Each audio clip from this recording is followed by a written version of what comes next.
تو فرمایا میرے سامنے سے پردے ہٹائے گئے تو میں نے دیکھا کہ ان مردوں کو عذاب ہو رہا ہے۔ سو میں اللہ عز و جل کی بارگاہ میں گڑ گڑایا تو مجھے ندا آئی، ہم نے ان مردوں کے حق میں تمہاری سفارش قبول کر لی ہے۔ پھر اس قبر سے ایک عورت بولی، اے اسماعیل کیا میں بھی ان میں شامل ہوں، حالانکہ میں تو گانا گانے والی فلانی عورت ہوں۔ میں نے کہا ہاں تو بھی ان کے ساتھ ہے۔ اس کی اس بات پر مجھے ہنسی آ گئی۔ حضرت قاضی بہاؤالدین رحمۃ اللہ تعالیٰ علیہ فرماتے ہیں ہم حضرت شیخ امین الدین جبرائیل رحمۃ اللہ تعالیٰ علیہ کے ساتھ قاہرہ جا رہے تھے کہ راستے میں شیخ کا انتقال ہو گیا۔ جب ہم قاہرہ کے دروازے پر پہنچے تو دروازہ دربان نے روک دیا کیونکہ ہم میت کو شہر میں لے جانے کی اجازت نہیں تھی۔ اس وقت شیخ نے اپنی انگلی اور ہاتھ اوپر اٹھایا تو ہم شہر میں داخل ہو گئے۔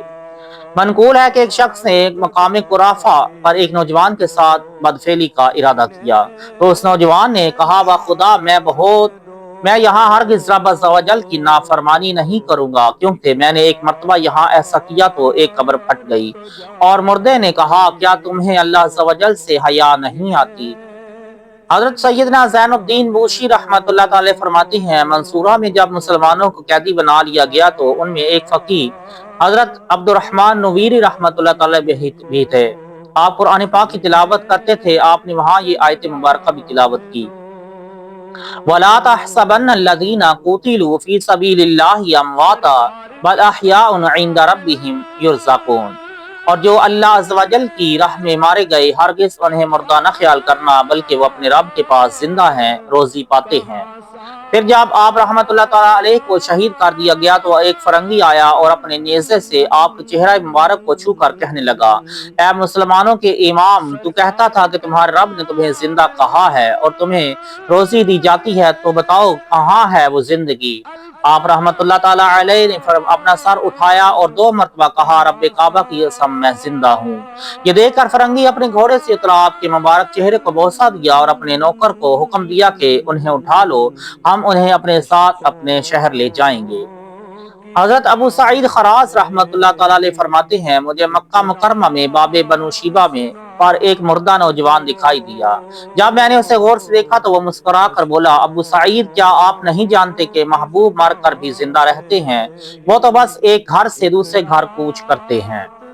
حضرت شیخ ابو علی روزباری رحمۃ اللہ تعالیٰ علیہ فرماتے ہیں میں نے ایک فقیر کو قبر میں اتارا اور اس سے کفن کی گرہ کھول کر اسے مٹی پر لٹایا تاکہ اللہ عز و جل اس کی غریب الوطنی پر رحم فرمائے۔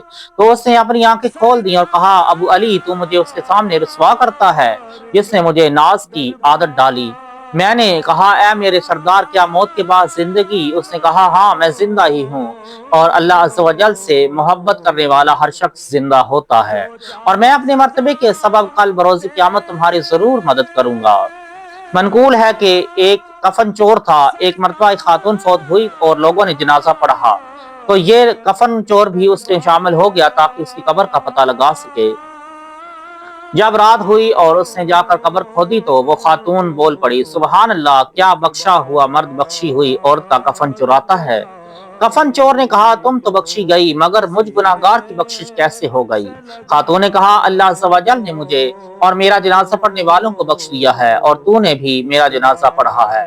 یہ سن کر کفن چور اٹھا، مٹی واپس ڈالی اور پکی سچی توبہ کر دی۔ حضرت ابراہیم بن شیبان رحمۃ اللہ تعالیٰ علیہ فرماتے ہیں ایک نیک نوجوان میرے ساتھ رہنے لگا، اس کا انتقال ہوا تو میں غمگین ہو گیا۔ میں نے اسے غسل دینے کا ارادہ کیا تو غم کی وجہ سے بائیں جانب سے شروع کر دیا۔ اچانک اس نے میرا ہاتھ پکڑا اور دائیں طرف پھیر دیا۔ میں نے کہا، بیٹا تم نے ٹھیک کیا، مجھ سے غلطی ہو گئی تھی۔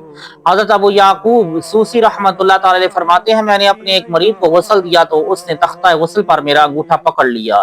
میں نے کہا، بیٹا میرا ہاتھ چھوڑ دے، میں جانتا ہوں کہ تو مردہ نہیں ہے، یہ تو ایک گھر سے دوسرے گھر منتقل ہونا ہے۔ تو اس نے میرا ہاتھ چھوڑ دیا۔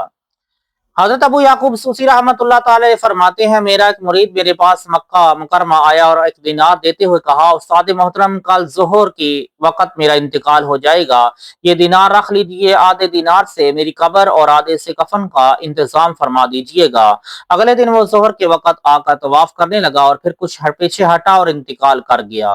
جب میں نے اسے قبر میں اتارا تو اس نے اپنی آنکھیں کھول دی۔ میں نے کہا، کیا موت کے بعد زندگی ہے؟ وہ بولا، میں اللہ عز و جل سے محبت کرنے والا ہوں اور اس سے محبت کرنے والا ہر شخص زندہ ہوتا ہے۔